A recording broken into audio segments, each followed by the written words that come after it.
Chapter 4. And the word of Samuel came to all Israel. Now Israel went out against the Philistines to battle, and pitched beside Ebenezer, and the Philistines pitched in Aphek.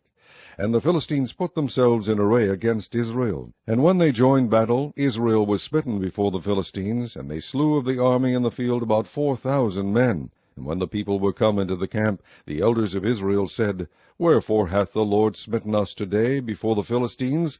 Let us fetch the ark of the covenant of the Lord out of Shiloh unto us, that when it cometh among us, it may save us out of the hand of our enemies.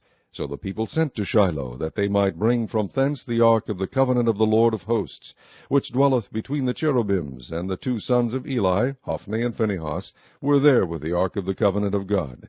And when the ark of the covenant of the Lord came into the camp, all Israel shouted with a great shout, so that the earth rang again. And when the Philistines heard the noise of the shout, they said, What meaneth the noise of this great shout in the camp of the Hebrews? And they understood that the ark of the Lord was come into the camp. And the Philistines were afraid, for they said, God is come into the camp. And they said, Woe unto us, for there hath not been such a thing heretofore. Woe unto us! Who shall deliver us out of the hand of these mighty gods? These are the gods that smote the Egyptians with all the plagues in the wilderness. Be strong, and quit yourselves like men, O ye Philistines, that ye be not servants unto the Hebrews, as they have been to you. Quit yourselves like men, and fight. And the Philistines fought, and Israel was smitten, and they fled every man into his tent, and there was a very great slaughter, for there fell of Israel 30,000 footmen. And the ark of God was taken, and the two sons of Eli, Hophni and Phinehas, were slain. And there ran a man of Benjamin out of the army, and came to Shiloh the same day, with his clothes rent, and with earth upon his head. And when he came, lo, Eli sat upon a seat by the wayside watching, for his heart trembled for the ark of God. And when the man came into the city, and told it, all the city cried out. And when Eli heard the noise of the crying, he said, What meaneth the noise of this tumult? And the man came in hastily, and told Eli. Now Eli was 98 years old, and his eyes were dim, that he could not see. And the man said unto Eli, I am he that came out of the army, and I fled today out of the army. And he said, What is there done, my son?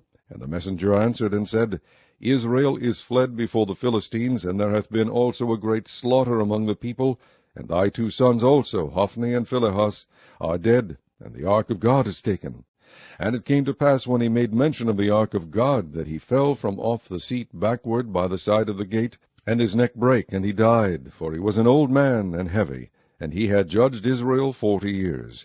And his daughter-in-law, Phinehas's wife, was with child, near to be delivered. And when she heard the tidings that the ark of God was taken, and that her father-in-law and her husband were dead, she bowed herself and travailed, for her pains came upon her.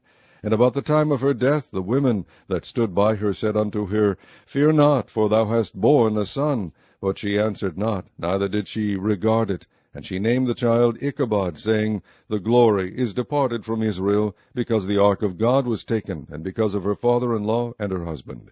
And she said, The glory is departed from Israel, for the ark of God is taken.